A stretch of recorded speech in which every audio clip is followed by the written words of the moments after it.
ଗଛ ମୂଳେ ରହି ମୋ ଛାତି ଭିତରେ ତମେ ନିଆଁ ଲଗେଇଦେବ ଆ ଭିତରେ ତ ଛାତିରେ ନିଆଁ ଲାଗିଗଲା। ବାପା କଣ କରିଦେବ? କଣ ହେଇଛି କହୁନୁ? ବାପା କଣ ନ ହେଇଛି? ମୁଁ ବୁଝିପାରୁନି, ଯାହା କହିବା କଥା ସିଧା ସିଧା କାହିଁକି ବୁଦ୍ଧି ଧରିଲ? ଖୋଲି କହ, ମୁଁ ବୁଝିପାରୁନି। ମୁଁ କାହିଁ ଖୋଲିବି? ଆଉ ତମେ ନିଅ ଖୋଲ, ତାପରେ ଜାଣିବ କଣ ହେଲା। ମୋବାଇଲ ଦୁନିଆରେ ଚିଠି କିଏ ଲେଖୁଛି? କିଏ ଚିଠି ଲେଖିଛି ତମେ ପଢ। ମୋର ପ୍ରିୟ ଜାମ୍ବବାନ, ତାପରେ ସ୍ନେହ ନବ। ତୋ ମା ତ 15 ବର୍ଷ ହେଲାଣି ମରିଗଲା। ତୋତେ ସ୍ନେହ କିଏ ଜଣଉଛି? କିଏ ସ୍ନେହ ଜଣଉଛି? ପଢିଲେ ଜାଣିବ। ମୋ ଧନ ଆର ବାଜୁ ତୋ ମା ଚିଠି ଲେଖିନାହାନ୍ତି। ମୋର ଶେଷ କପି ନବ। ଏଇ ମୋ ଧନ ଇଏ ତୋରି ମା। ପିଲାଟି ବେଳରେ ଅଧା ନେଲାବେଳେ ତୋ ମା କଣ କହେ? ସୁନାରେ ଧନରେ ଗୋଟେ କପି ଦେବେ କୁହେ। ବାବୁ ତମକୁ ଚିଠିଟା ପଢ। କେମିତି ରହିଥାନ୍ତି? ତାପରେ କେତେ ଆଉ ସହିଥାନ୍ତି? ତାପରେ ବିନା ଚଡ଼ିରେ କେତେ ଆଡଜଷ୍ଟ କରିଥାନ୍ତି? ତା ମା ତ ଚଡ଼ି ପିନ୍ଧେନି, ଆଡଜଷ୍ଟ କଲା। ତମ ବାପା ମୋର ସବୁ ଚଡ଼ି ଚୋରି କରି ନେଇଗଲେ। କାଲି ରାତିରେ ଜ୍ୟୋତି କମ୍ପାନୀ ଚଡ଼ି 700 ଟଙ୍କା ଦେଇ ଆଣିଥିଲି, ସକାଳକୁ ନାହିଁ। ତାପରେ ବାଧ୍ୟ ହୋଇ ତମ ଘର ଛାଡ଼ି ଚାଲି ଯାଉଛି। ଇତି ତୁମର ଯାଉ ବେଙ୍ଗ ବେଙ୍ଗ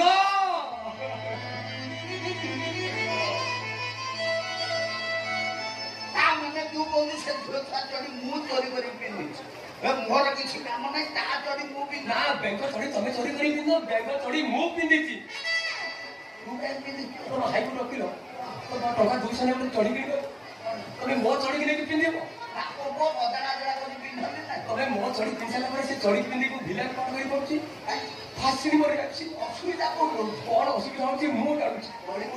କେବଳ ତମରି ପାଇଁ। ତମେ ମୋ ଚଢି ଚୋରି କରି ପିନ୍ଧିଲ, ମୁଁ ବେଗ ଚଢି ଚୋରି କରି ପିନ୍ଧିଲି। ବେଗ ଘର ଛାଡି ଚାଲିଗଲା। ଆ ଭିତରେ ତୁ ଏଡେ ସ୍ୱାର୍ଥପର, ଏଡେ ମା ତୋତେ ଛାଡିକି ଚାଲିଗଲା। ମୋ ବୋଉକୁ ମାରିଦେବ। ନା, ତୋ ଭିଟାମିନ ହର୍ଲିକ୍ସ ଫର୍ଲିକ୍ସ ଖାଇକିରି ଭୁଲିଗଲା, ଫାଟିଗଲା, ମରିଗଲା। ମାରିଦେବ ତମେ। ତୋରି ମୁହଁକୁ ଚାହିଁକି ମୁଁ କେତେ ଅଫର ଛାଡି ଦେଇଛି।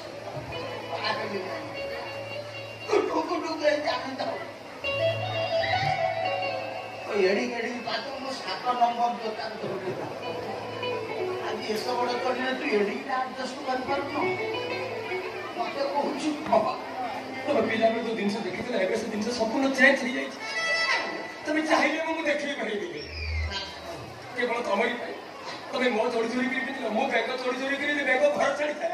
ବେଗ ଯାଉ ରଙ୍ଗାସ କାହିଁକି ଜିଦ୍ ଧରନା। ବେଗ ନହେଲେ ମତ ଗୋଟେ ଗୋଟେ ବୋଲି ସେ ଅଶୁଭ କଥା ତୁଣ୍ଡରେ ଧରନା।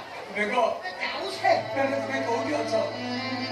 କାହା ସାରେ ମୁଁ ଆମେ ତମେ ଆଶ୍ରୟ ନେଇଗଲ। ବେଗ କାହିଁକି ହଉଛି? ବେଙ୍ଗ ତମେ ମୋ ପାଖକୁ ଫେରି ଆସ। ବେଙ୍ଗ ବାବା,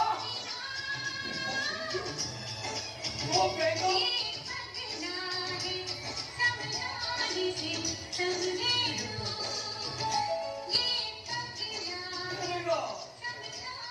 मोटे छाड़ी के कभी चलीगल।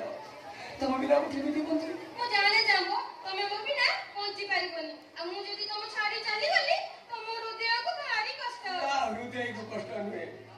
बेगो चली गले जाम्बो बंची बटा मोरी वाले समा। मते कथा दियो, मते छाड़ी केबे जीवन है? मु तुमको कथा दउची, तुमको छाड़ी मु कुआरे भी जीविनी। देखो देखो देखो बापा, देखो तू भाई मो पोपाटा छिड़ाई ताको कोन स्वामी भड़ा कोन होइले। मु कोउदी भड़े पळे जा। मु हाई कोर्ट पूरा कुंभकर्ण घरे हाई कोर्ट एडवोकेट पळे जा कोउदी दफा लगेबी मुंड खराब कर। बाबा जाबो देखु जे तुम बाबा मते कोन कहउछंती? तुम्हारे किसी नहीं बेलो, एटा मो घर। एटा तम घर माने एटा मोर भी घर। मु ए घर छाड़ी कुआरे जीविनी, एठी जबरदस्त रही। कोन या जीवु नै देखा गेलु जीवु नै। देखिया केंती मु जीबी जांबो मोर से मो रूम को सब बेले जांदी आ ताको चढ़ी छाड़ी देकरी मो रूम रे सब बेले आसंती आ मु ताको सफा करी आयरन करी मो भ्यानिटी भीतर रखे। तमे सेदिन मते धमकइथिलो बोली मैं घर छाड़ी के पळेतिली हला एले मो मन मानिलानी। जानि छ देखो मु आज सकाळ उठे के खोलु खोलु गोटे जिंस पाइछि।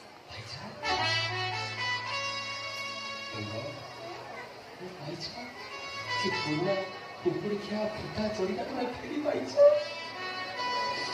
बाबा देखो बेंग को मात्रा मते भर पाउची हां मो देखिलेनी बा तो चढ़ी की सब साइकिल धोई की रखुते ना ए तोते मो पांच माना बिल्डिंग भी से भर बाबा तुम चोर डकाते मिसी तुम दो नंबर हे गनी आखिर बेंग को देखुची तो दृष्टि बेंग को देखुची से आखिर तो बेंग तो ठीक जानि करिवो बेंग किए देखिबी तोते तेजपुत्र कर साला पर देखि तेजपुत्र चढ़ी धोई की सुतेई रखो तेजपुत्र करिवो टंका दे देबी ना এটা কোন শেষ নিষ্পত্তি घर बिदा करता बेंग गो ଆଉ यहाँ पर जाने भाषा खराब करी सोधी ତମେ ମତେ ଏମିତି କହି ପାରୁଛ ଆଉ ତମ ପାଇଁ କଣ ମୁଁ ଭିକ ମାଗି ତମେ ମୋ ଜିନିଷ ମତେ ଫେରେଇ ଦିଅ ମୋ ଜିନିଷ ବି ଫେରେଇ ଦିଅ ସକାଳେ ନେଇଯିବ ମୋ ପ୍ରେମ ମୋ ବାପା ମତେ ମାରିଦେଲା ଏଇ ତ ମୋ ଜିନିଷ ତମେ ନେଇଯିବ ନା କଣ ୟେସ୍ ମୁଁ କହୁଛି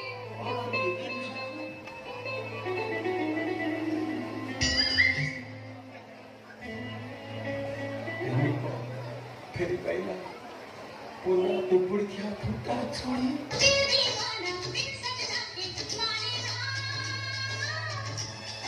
कापी जा एठी मो बापा कौन कहला बाबा तो खिड़की खोली तो मते भांडिया कले नहीं तो नमस्कार है